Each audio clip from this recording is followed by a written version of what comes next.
Hey guys, it's Tinker Taylor here today, back with another Pokemon build series video.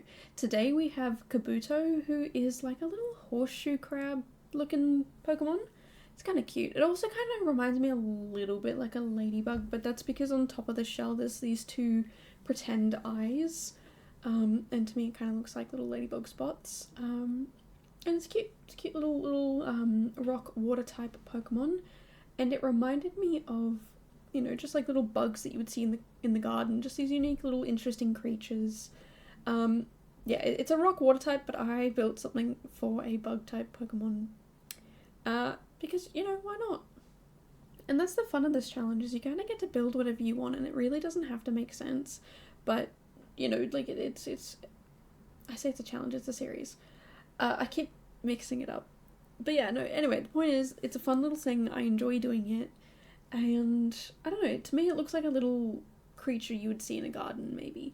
I mean, you'd probably more likely see it near water, since it kind of does look like a horseshoe crab. But again, I was just having fun with it. I was really, really enjoying this build. I'm really happy with how it turned out. I've said many times in the past, I am not a cottage builder. Like, I just don't feel confident with the cottage style build, or like fairy cottage, or a farm type cottage, like all that, anything cottage related. I don't feel confident with it. But this one it feels kind of cute. I don't know, I it feels alright to me. I did use a little inspo photo. I looked up small garden cottage? I think that's what I ended up looking up. And yeah, I took some inspiration from the general shape of the outside of the one that I found, and had a lot of fun with it. It was just something interesting and fun and different to do. It really wasn't meant to be anything, super detailed or whatever. It was just meant to be a little bit whatever, a little bit fun, a little bit interesting, a little bit unique and different to my normal. I mean, I've been doing a fair few like modern sort of builds recently, and I feel much more comfortable with them, and looking at them, it just, oh my goodness, it's beautiful. I think it's tomorrow's build. The way the lighting hits in that build, and yeah, it's another modern type build, like it's just, oh, chef's kiss. But this build I'm still really, really proud of, it's something just so simple, it's nothing unique or interesting that much. It's just a little cottage with a lot of garden space, but I had so much fun with it. It was just something that I thought I would mess around with, try something new, try something different, and yeah, I don't know, it was definitely fun, definitely interesting. And I did it over on stream, so yeah, we got to hang out and chat with people and whatnot, and it was really, really, yeah, good. It's good to be back to streaming. Unfortunately, I did have to take a little bit of a break, but I am back, and enjoying it more than ever. And now I'm ahead again. This is why I need to stream more, because I kind of have to get the builds done. If I get them done, then, it's fantastic, because I'm not behind. I'm actually ahead, and it just works really beautifully. It just works out.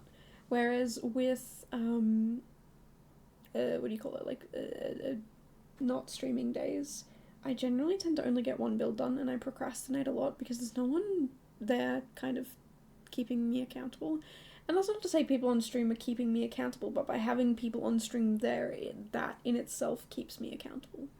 So I definitely get a lot more builds done, and yeah, when I struggle I can ask for help and feedback and whatnot, and it's good. It's really good and enjoyable, and I don't know, it's a breath of fresh air, and it's good to be able to hang out with people who I haven't been able to hang out with in a while. So yeah, the long and the short of it is, I think I'm gonna keep streaming, trying to stream a little bit more, a little bit longer. I managed to get 2.5 builds done yesterday, and the only reason why I only got a half one done instead of 3 is because it's a little bit bigger compared to my usual builds, and I already feel a little bit overwhelmed. But I know if I divide it up into sections, work on the floor plan, then yeah, it'll be much better. So I think that's what I'm going to do today on stream. I do have my stream linked down below. I also have another link down below. Actually, I've got my Instagram link down below, but I have the A to Z challenge Notion page link down below as well. So if you are interested in that, definitely check it out. It is a challenge that I run from July to, I say December, but it's technically till like the end of January, where each week I give you a letter and you can choose to participate in that week or not, and do a build and or cast creation. So yeah, the long and the short of it is you don't have to do every week. You don't have to do cast, you don't have to do building, you can do both, you can do neither. It's really up to you how you want to slice it and dice it. So yeah, if you wanna do week A as cast, week B as building, and then not do anything then for the rest of the letters, that's absolutely fine, absolutely up to you. Again, you slice and dice it how you like. You decide what you want to do, you decide how many weeks you want to do or how many weeks you don't want to do. It's really, really up to you. And I really love this challenge because it is so flexible like that. I've had people say they really, really want to do every week, but they can't. But they love the fact that there's still a challenge every week that, okay, maybe this week I can. There's still something for you to do. And it's not like if you don't do the first week, it's not like, oh, you can't do any other week now. No, you do whatever you want. Like whatever you have time for, you go do it. And I did that intentionally because I know people get really, really busy in their lives and there's a lot going on and it's stressful and whatnot. So if you want to participate and get involved, feel free. And if you don't, you don't have to. But the link to the Notion page down below has the countdowns for each week. Well, it's got the countdown for the current week and the next week. And I purposely did two so that in case I get a little distracted and a little, overwhelmed. That, if I don't get to updating the thing right exactly on time, you still have that second one there for you as a backup. And also, if there's things that happen in life and I get super busy and I don't have a full week to update it, you still have a full week to have a look at those updates. So yeah, it's kind of fun, kind of interesting. And it's got the hashtags. So the hashtags are only for the gallery. You don't have to upload it anywhere else. I used to have it uploading to Instagram for entries, uploading to my Discord for entries, but it just doesn't work out that way. So the best way is, yes, the gallery. To make sure you use the right hashtag, I will put them all together in a little save file, and I will hopefully tour them in February next year, which is when I actually upload the videos here on YouTube. So if you do want to see my previous builds, my ones from this year do have CC, but every other year before that they don't. I don't officially enter, which is why I do use CC, but only for that month. So only February do I use CC. Every other month of the year I am doing this challenge and I am not doing CC. So yeah, there is no CC to be had if you're officially entering, but if you're not, do whatever you want. It's one of those things where if you just want to do it for fun and for yourself and you like using CC, then go ahead, go crazy, do whatever you want. Because really this challenge is about getting you to be creative and do things maybe you haven't done before and think outside the box a little bit. And it helps you come up with a huge list of ideas if you are somebody looking for things to build.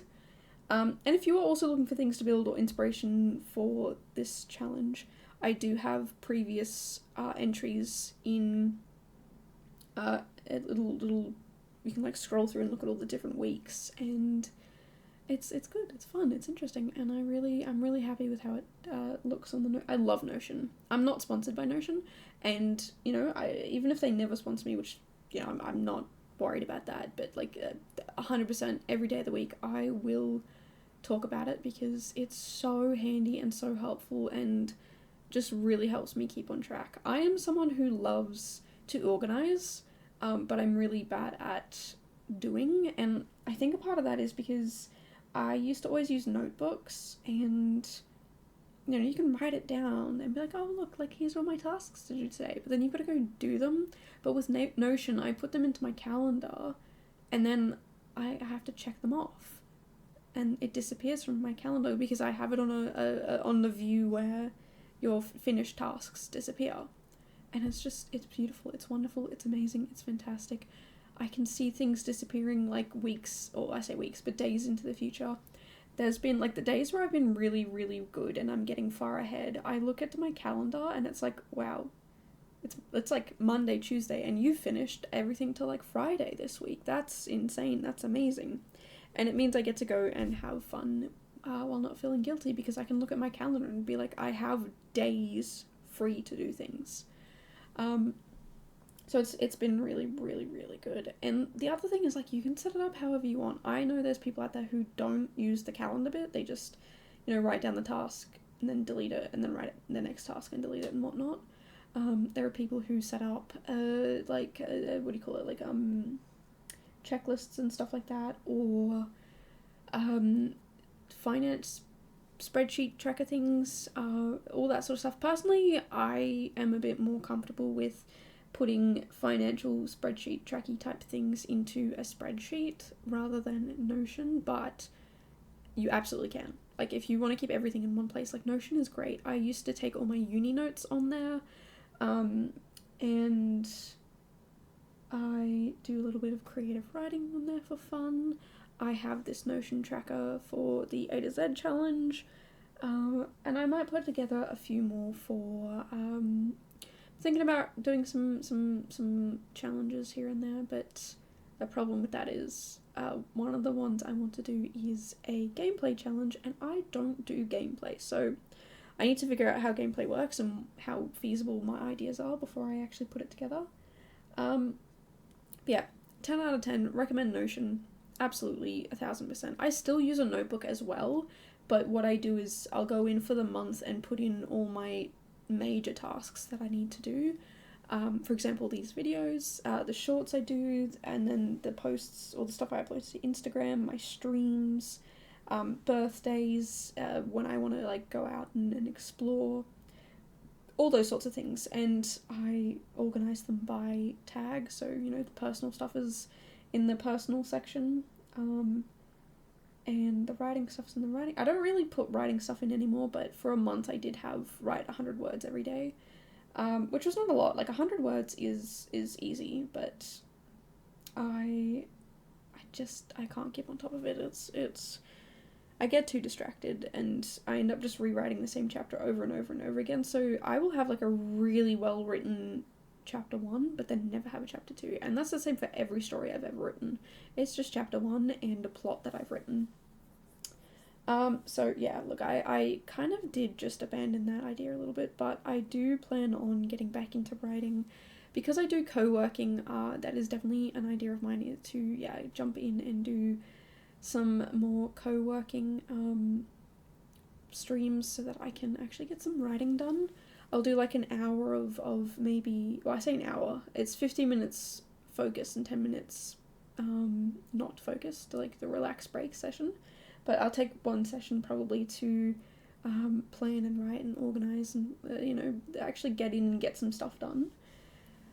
Because I kind of just, want to get in and get that sort of stuff done. So that's a really long way of me saying, if you want to join the A to Z challenge, there is a link down below, and if you want to see me stream these builds live, there's a link down to my Twitch as well.